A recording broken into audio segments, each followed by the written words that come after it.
How long have we started since November? Not many days, People take 20 years network and they still haven't fulfilled it. And that's just voice and SMS. They still can't do a good job. Within months, we are giving you Yes Life, right? We're giving you a convergence service, mobile internet in the country with voice, and now we are changing the mobile phone within months. Look at the progression and the power and the enthusiasm and the passion of our team, right? Now in conclusion, in history, people who dominate information never want to give it away. People who monopolize information literally monopolize information. Let's look at history, a few cases. Look at the Qing dynasty. In Qing dynasty, what did they do? They burned the books of Confucius, right? What did the church in the Middle Ages do? The Catholic Church, Latin only. Nobody is allowed to read the books. Those who have this information, so the Catholics in those days say, only in Latin, until, of course, Martin Luther said, rubbish, every book must be given to every Christian believer. So, of course, that changed civilization, that changed thoughts, no longer just Latin, etc. So again, isn't it true, right, in the history from the Chinese to the church, and in South Africa, we have Bantu education. They de-educate the blacks before the apartheid put an end, right? They actually de-educate the blacks, make them stupid. That's how bad they were. The white guys in Africa, we forgive them now because all reconciled, but in those days, we heard of the Bantu education. It's de-educating, making people stupid. Those who have information will make people not have information so that you can make them slaves. That's practically the history of modern history. Yeah? Then we have in North Korea today, as I always say, North Korea has only 2 channels, on or off. On is long live Kim Jong-il, or off. All right? So who loves to give information, powerful information for everybody? Who loves that? History has shown you nobody who possesses power information wants to give it to you. They want to monopolize the information, make a lot of money out of it, or control your mind, either commercially, in the business world, or in the political world. Correct? This is what we learn, the legacy of history. But in this country, because many of us 15 odd years ago fought very hard to make sure there's no censorship internet. Some of you are here, some are not here, some have gone to heaven, not in Sopi, but many people fought for this country not to have internet. We wanted not to have censorship internet. We wanted Malaysia to be a beacon. We already knew the history of the Qing dynasties and Bantu education and North Korea. So we already told a visionary leader at that time, Mahathir, move forward with the binary language, 0 and 1, and lift our people, all Malaysian of all races, and join this incredible technological, and we can jumpstart. But to do that, of course, when they decided to do MSC Corridor, of course, Microsoft's, all these guys came, and they will tell Mahathir, listen, we will back you up, very serious. There's only one thing you need to do. And Mahathir said what? Do not censor internet. And Mahathir said, okay, if I do not censor internet, will all of you come and meet with me every year? MSC, they say, yes, we will. And that's how Google, everybody became a member of the MSC Corridor, all right? And that's how the no censorship internet became a way of life. And I'm so glad that a few Sundays ago, Mahathir and Najib actually reaffirmed no censorship of internet. Mahathir is now a blogger. And of course, this event, ASEAN Bloggers event, was also sponsored by Yes. It was a very important event where Najib reiterated there's no censorship of internet. I hope you all understand from what the legacy of history has shown, it is not easy for a country not to censor internet. People are very uncomfortable, especially in Asia. But our country has moved forward.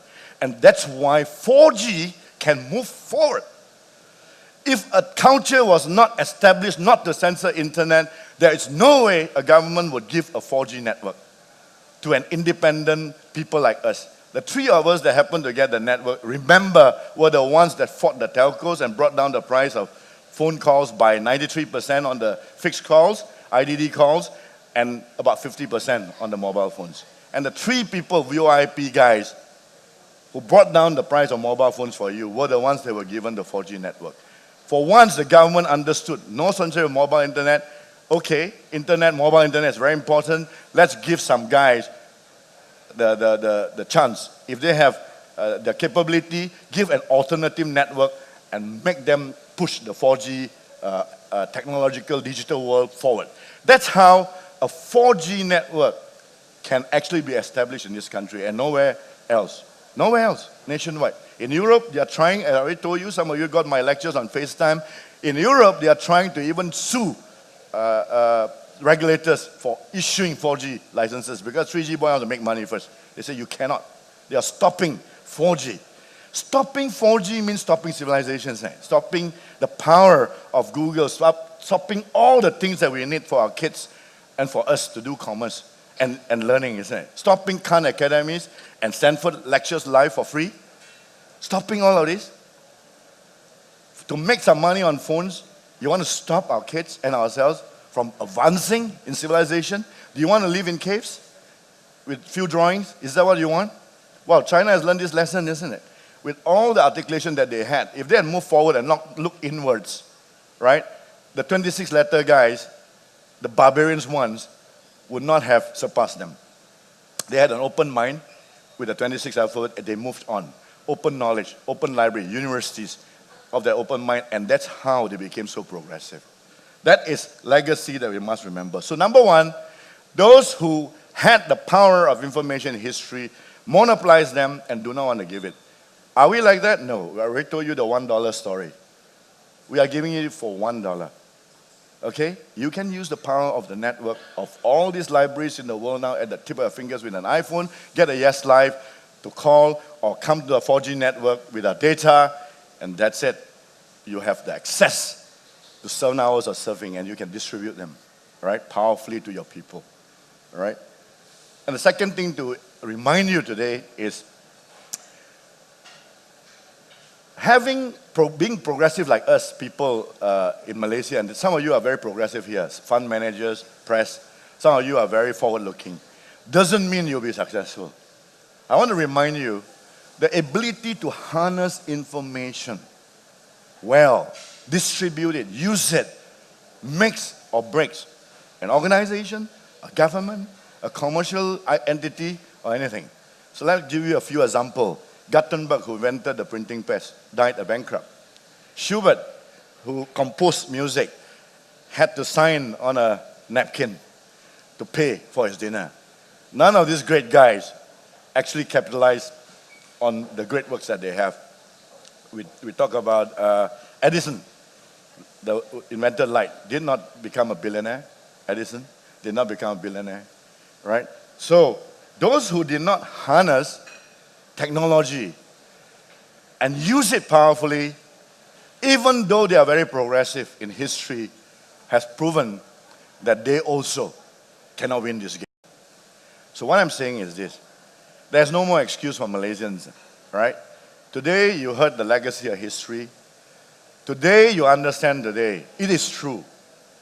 iPhone, iPad has arrived. iPad 2s. All the power of what I described is true. You know it's true, right? You can harness it, right? Is there a network to harness it?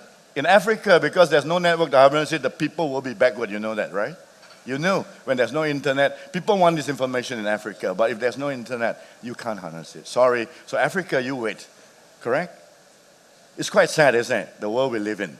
That's another day's story. We hope we can do 4G in Africa and around the world too. But in Malaysia, let's wake up.